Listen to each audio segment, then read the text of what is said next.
Sepsis Education. Hope you're doing well. So, today we're going to be talking about what is sepsis, the signs and symptoms of sepsis, and how they connect.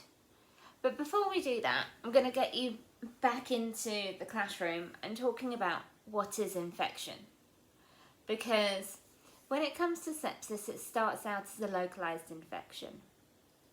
So I'm just wanting to remind you of the cardinal signs of infection, so the main signs of infection. So you've got your redness, swelling, pain, heat, and loss of function. So that's really important to know.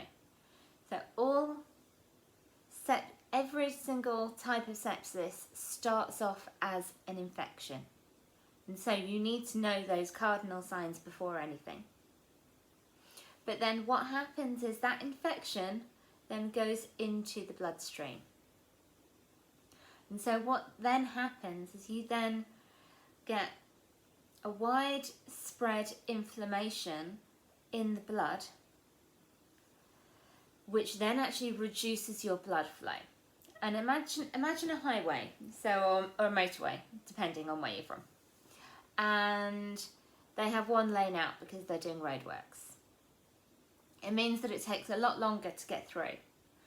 And so basically what then means in relation to the blood is it reduces the amount of oxygen or O2 in the blood.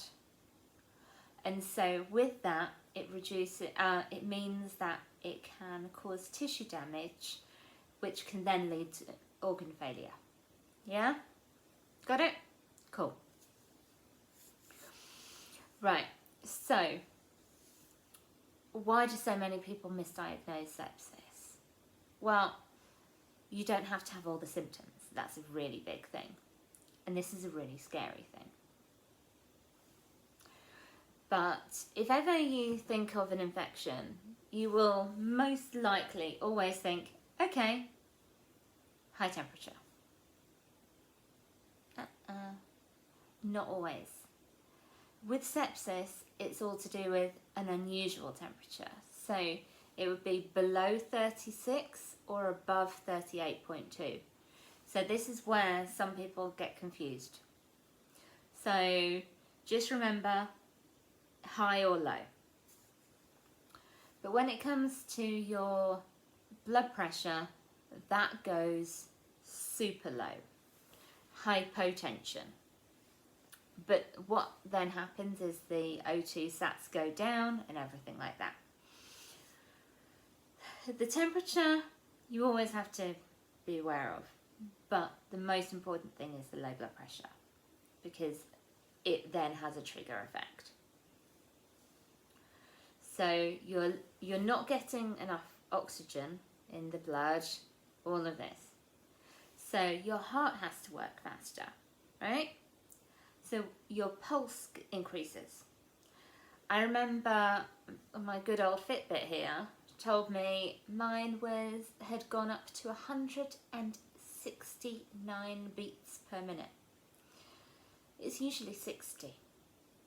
So I was a bit like, oh, a little bit fast. But didn't actually check it until a few days later, and I was like, okay, not healthy.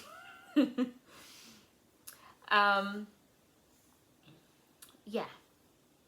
So, with your pulse increasing, but still having the low oxygen levels, your body is actually saying, I need more oxygen. Because if you think of your body wants to keep its vital organs working. So it's wanting your brain, your heart, and your lungs. Boom. Those are the things that you need to survive. Your liver and your kidneys are an afterthought. But those are the main things that need to survive. So you then start taking in a lot of breath. And you're like,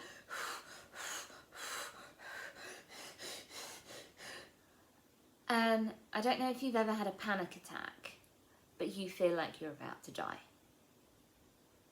Yeah? And that is one of the symptoms as well. You feel like you are about to die. You have a feeling of impending doom. But also with that decreased oxygen, you can then have a feeling of confusion. For me, I was totally out of it. And I also was having hallucinations.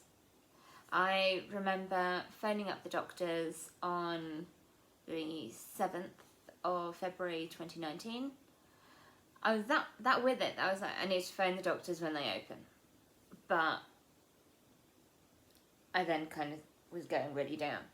But I had a hallucination when I was on the phone, hearing them say, "We're really sorry, the doctors are shut today due to training."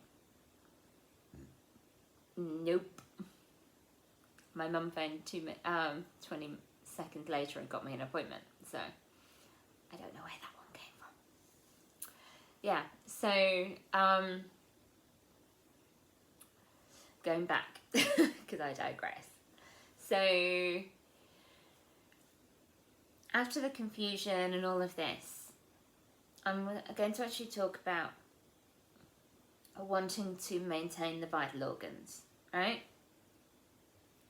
It means that the extremities, so your hands, your feet, all of that other stuff, they are a little bit of an afterthought. And so this is why you can be really pale, having a rash, jaundice. And so this is why you can need blood thinners, because then it will help prevent amputation. But one of the big things as well is you can get massive shaking to the point where it's like this absolute rigor. And it was uncontrollable for me. And it is uncontrollable. And it is a way, if you think of a cat, when they're hot, their hair stands on end.